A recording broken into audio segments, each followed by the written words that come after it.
The last issue faced by Stefano Quintarelli and Jeffrey Sachs, thanks again to both of them in their full of ideas conversation that we have just heard, was the new social contract, something which is tied to the item of the next panel, which deals with the three pillars of the modern constitutional rights: privacy, freedom, and health. And we will be trying to see how those three pillars may change or may be reinvented after the pandemic. We have asked some proposals, some suggestions to Professor Carlo Alberto Carnevale Maffei, who is an outspoken and vocal pro-market professor of economics, with always interesting ideas on which the debate is always promising. We will be discussing his proposals with Ivo Tarantino, who is Public Affairs and Media Relations Manager at Ultraconsumer. So let's start with Professor Carnevale Maffei, and I'm sure that the debate then will be very, very strong and interesting.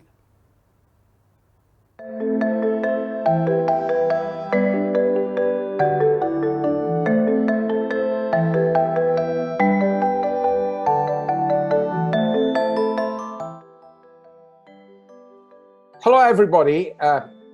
The comment we can make in this very, very special time of Europe during the pandemic is threefold. The first is that Europe has failed in finding a defensive position between the big power of China on one side and US on the other side on the digital future.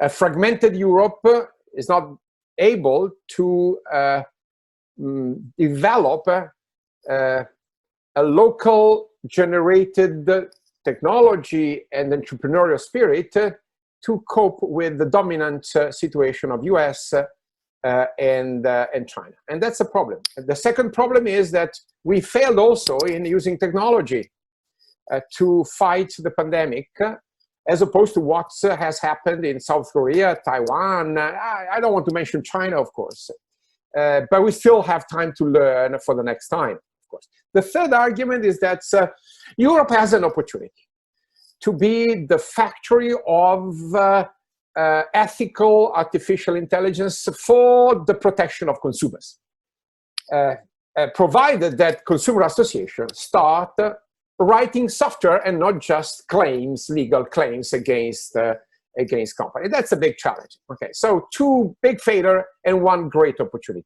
I'll start with the first big failure. The COVID-19 pandemic has been the occasion to shift hundreds of thousands of European consumers on American platform of digital technology. This is, evident. We have sent a great gift to the Microsoft of this world, to the Google of this world, to the Amazon of this world, of course. That deserve that gift, of course, because they've been great and first to the market. So nothing to complain with them, of course. They've been doing a terrific good job on their behalf. But I have to admit that is a big defeat for the European pride, if I may, that the lockdown of this pandemic has been the occasion to transfer millions of workers, millions of users, hundreds of millions of consumers on American platform. So the digital empire is striking back, the digital empire of the big platform. Then, of course, are receiving all these users because they provide probably the best services, and that must be admitted frankly and honestly. But as a matter of fact, we need more competition, we need more alternative. We need to be able to create a single digital market and not a fragmented market of 27 different national regulatory bodies. And one of the interests of European consumer is to foster the adoption of single digital market. A stronger Europe is a better Europe for consumer. A stronger and more united digital Europe is a more efficient Europe for consumer, a more competitive Europe for consumer. So all the honor and the acknowledgement to the great achievement of this American platform, but we need to have European alternatives. We need to have, not through taxation, not through web taxes, but through innovation and through alternative, providing a good alternative. That's the first element. Not to mention China, of course, that leverages on the political control over technologies. And if you look at the latest failed IPO of Ant, you discover that what is not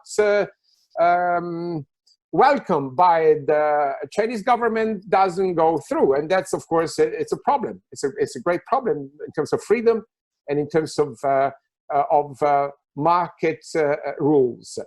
China, nevertheless, is able, and this must be acknowledged, is able to achieve huge critical mass, and that for digital application is essential, just by using the internal market and by protecting internal market from contamination or from competition. So it's protectionism, basically. It's a digital protectionism. It is a very old trick, if you wish, where you can reach a critical mass within your market and then basically export, if not dumping.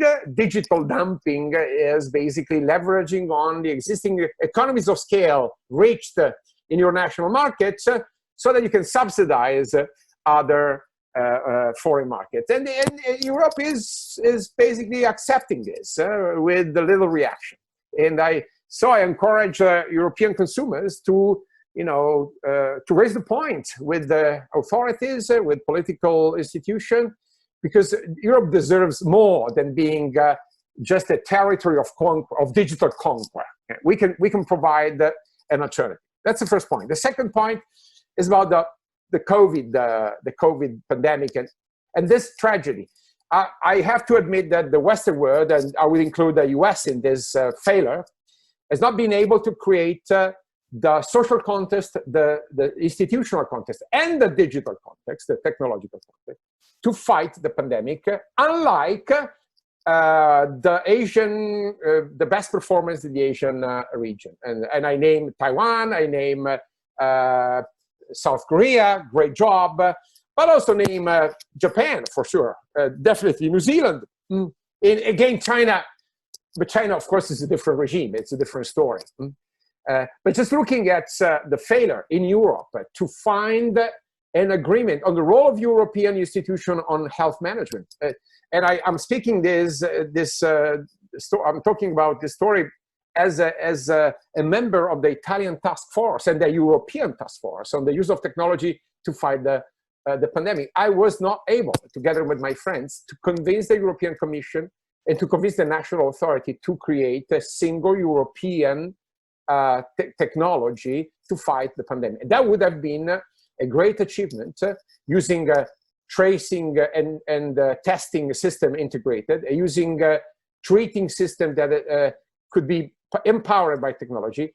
But that would have been based on a more pragmatic approach to the protection of personal data, the privacy elements, of course, that in Europe have been considered as a totem, as a taboo, unlike, for instance, in Taiwan or in South Korea, where, of course, the legitimate protection of personal data has been put in an equilibrium with the necessary pursuit of public health.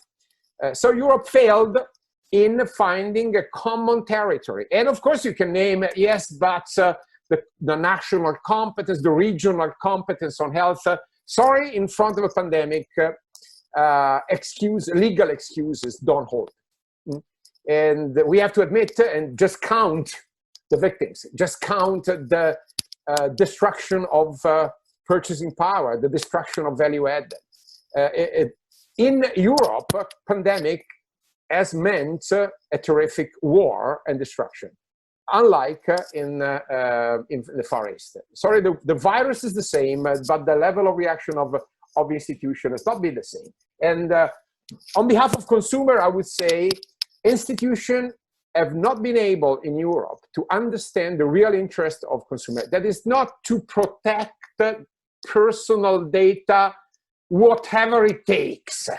It is considered, it is considering personal data as an ingredient of a general protection of human rights and human interests.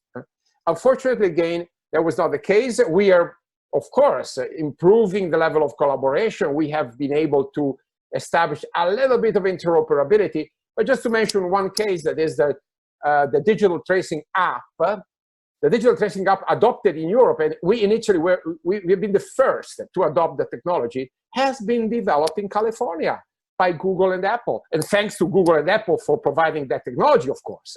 But as a matter of fact, European authorities have delegated to international private corporations to make the fundamental decision on public health policy. For me, this is unacceptable. And this is not, of course, a fault of Google and Google that did a terrific job to help this, okay? And we are grateful to them. As a matter of fact, it's unacceptable that such a fundamental political and institutional decision has been delegated to the technical body of two private companies. This is another sign of terrific failure of the public institution in national and European institution. And this is said by a sincere and a true fan of the European project. And I'm not definitely anti-European, just the contrary. I would like to see Europe much stronger and much more present with much more leadership than was showed during this pandemic. Yet, the final comment is an opportunity, is a challenge, and it's something that Europe can really leverage on because of its weaknesses that sometimes become strength.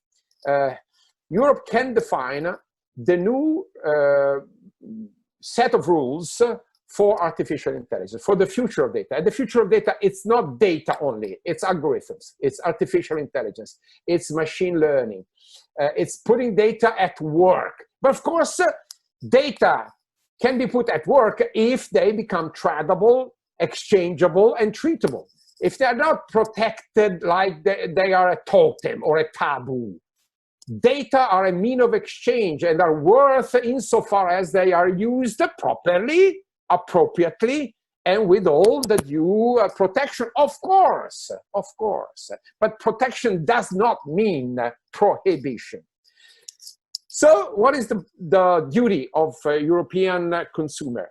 Again, to use the private data of citizens for the good and for the interest of consumer. And that's why I always encourage my friends at Ultraconsumer to stop writing legal claims and start writing digital codes, artificial intelligence algorithm. We desperately need to develop a demand-side artificial intelligence platform.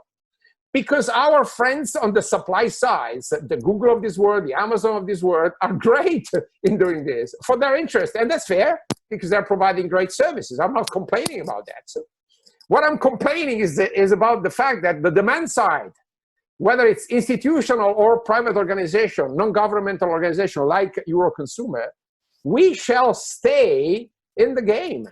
We shall develop and counterbalance the almighty power of this great corporation with a demand side perspective. That is to say, to organize the defense and the interest of the consumer by fostering a distributed, coordinated, network-based software development for software agent, artificial intelligence to benchmark prices, to benchmark conditions, with pretty much the job of European Consumer Association translated into robotic processes. it is something that must be done to improve the efficiency, the productivity of the fundamental job of consumer protection. And since we want the consumer protection to be even more powerful and more effective, we shall be able to use artificial intelligence to do this precious job. Only with the continuous challenge, the continuous competition between demand and supply in finding a higher equilibrium, not a lower equilibrium, we shall be able to provide Europe with the right development field for digital rules. Europe has historically been the place of rules, the factory of law.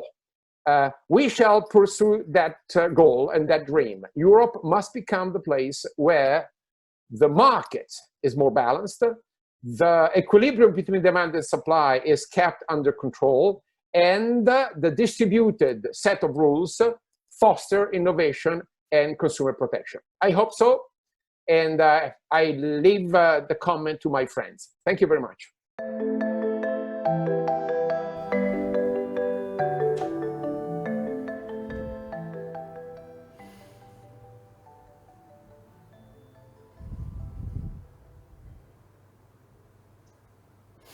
Privacy, freedom, health, many things have changed during the pandemic, and many things more will change over the next months and the next years. This is a challenge for Europe and a challenge really for the whole world. Thanks again to Professor Carlalberto Carnevale Maffè of the Bocconi School of Management. And now let's discuss some of the points that Professor Maffè has just made with Ivo Tarantino, because what we heard is that the Consumers Association must be up to the task to a new era and a new set of tools that they have to use in order to face the post-pandemic time. And then there's also another change that we have to deal with, because the state's intervention during the last months has changed deeply, and a lot of money more has been put in the economy just to save the engine of the market, the engine of the economy, and but it's not as it was 50 years ago, in the 70 years ago, in the 50s, when we had to rebuild the European economy. Now we have to rebuild the economy, but to reinvent some way of functioning of the economy. And the role of the Consumers Association could be very, very important. The first question and the first point that I want to use of the Professor Maffè with Ivo Tarantino is if European Union and the digital future are really a failure in the present and maybe in the future too. Hello everybody, and let me say that it's very difficult to comment on Professor Carlalberto Carnevale Maffè. He's an innovator, he's a person who has always challenged Euroconsumers and Ultraconsumer, and so we know him very well. Let me start from a point that is very important to underline. As Euroconsumers, even before the pandemics, I would say 3 years ago, we started launching a new project, a new perspective for a new contract between consumers and big tech, and we called that this manifesto "My Data is Mine." What we were underlining 3 years ago, even before the scandal of Cambridge Analytica, was that we need to find a new balance between the right to protect our data, but also the right to exploit our data and to get some compensation, some part of the value extracted from our data to consumers. In this sense, This is what Professor Maffè said about put data at work. Yeah, Okay. This is the idea. We are not there yet.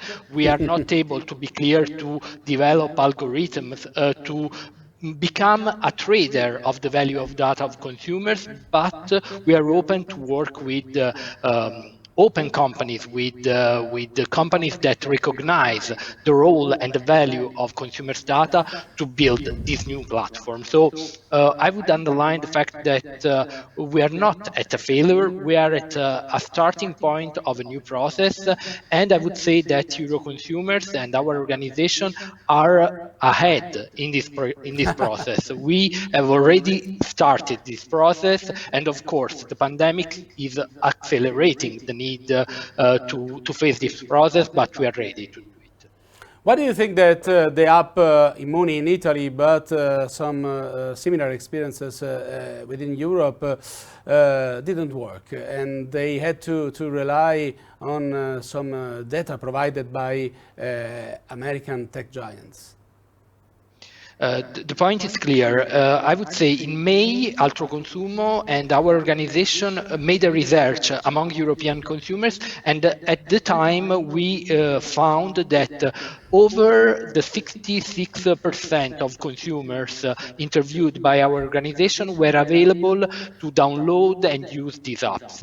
What happened after that was that we know, especially in Italy, but also in other countries, the level of adoption of these apps is very, very low. And what are the failures in this case? I think that we focused as a society, not with our organization, but as a society and with our institution on the privacy side. We know that for months we have talked about the security and safety of these apps, but we didn't focus on the positive side, on the effect of this app and on the opportunity that these apps could help our systems, our health system, to manage and also, to avoid the second wave and the third wave and so on and so forth.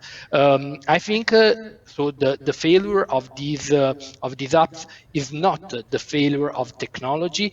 I think it's more a failure of the let me say environment, and of, I would say, also of the media system that didn't support appropriately the adoption.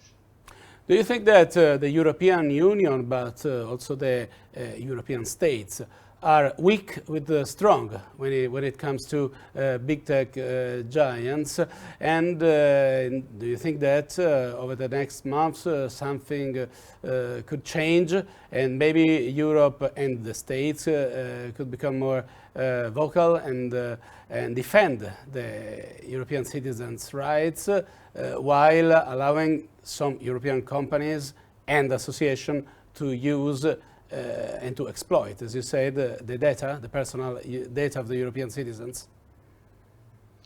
I think that Europe is not weak, but we are always following what's happening in the market. We know that our antitrust authorities in Europe and in Italy are pursuing a more balanced market, but the fines and investigation made by the authorities come often too late, after the monopoly, something like a monopoly, has already been set. And so I think that the role that Europe could play at this stage is really to be a step forward, to take the lead in the regulation of the process. And what's happening right now at European level with with the discussion of new legislation like the Digital Service Act and other regulation could really help to put Europe and European citizens a step ahead, a step forward in the regulation. And I think that in this fight between the big tech companies in the US, the technology which is, let me say, very strong in China, but from a different point of view, with a different regime, Europe can play a different role in the market, putting the citizen rights, putting the consumer rights at the center of the stage, and creating, as it was already done with, for example, the GDPR, the new framework, the new rules for the entire world and for the platform. So I think this role can be played by the European institutions and with the right partnership with consumers and citizens. Is there a new challenge and also a new role for Ultraconsumer, for Euro consumers and the associations of consumerism in Europe? Do you see this role in the next future? And do you think that you are up to the task? And maybe a suggestion. I think that governments are eager to learn new ideas and to get some consulting in how to use the lot of money that we will put in the economy over the next months. Even if they are now a little bit, they're experiencing a little bit of delay in the European project of the Next Generation EU. But do you think that Consumers Association could be the advisors of the governments in this task? I think we should be. I think that we are trying hard to be listened and to be part of the process. In Italy, at least, I have to say that we are not yet fully involved.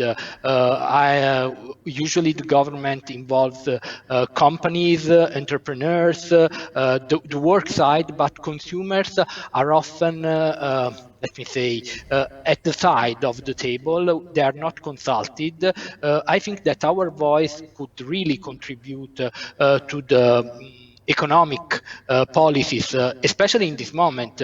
We are we are in a situation where, as you said, consumers can play a significant role in the recovery because their power of consumption could restart a lot of economic processes and activities, but we are not listened. If you ask me if we are ready to do this, I think that we can work hard to be ready. We are not yet there yet, but we are open to put our experiences, our competencies, and also, let me say, the strength of our consumers. If you consider that in Europe we have over 1 million consumers that we can listen and involve in this project, this is something that is a value for our organization, but should be a value also for our institution. So we are ready to do it, we are open to do it, and eager to do it. Do you think that Consumers Association could do something also to overcome the other problem of these weeks, of these days, which is fear? People now all of us are worried about our future. The bank accounts are growing every month, every week, and the consumers don't spend, don't buy. The purchase power is not used in these days. And do you think that the new ideas, which also consumers can bring to governments, can help Europe and the single countries to overcome the fear of these days? I think that our role as consumer organization is to inform consumers, and you know that information and fake news, especially in this time, are creating a lot of fear. So yes. I think that we should go back to our role to inform in a correct and fair way consumers, to support their purchasing processes, to be consultant, to support this process and to reassure them. So I think that we can play a significant role. Our share of voice, also in this sense, in the, let me say, in the institutions, but also in the media environment, can support a lot of choices for consumers. We are trying, let me say, to protect them from any kind of abuse, which in this moment in the market, in the digital market, is happening and is increasing the fear. And so this is something that we can do. On the other hand, on a positive side, we can support the innovation and, for example, the adoption of this new digital economy, which has, let me say, entered our life without any announcement in the last few months, and even support the economic growth from a different perspective. So I think we can play this role. We are already doing this job. We have fought in the last few months the abuses in the market, working with institutions. We have informed consumers, but of course, in this crisis, we need to play this role even on the longer term and with a different tone of voice. So I think the challenge is accepted. Thank you again to Professor Carlalberto Carnevale Maffei and to Ivo Tarantino for the enthusiasm that they showed even during these tough days. And so thanks again, Ivo. And now we go on with some videos. And after the videos, we'll have, after a few minutes, we'll have the Bext Awards ceremony, which will be transmitted to all European channels. Thank you again.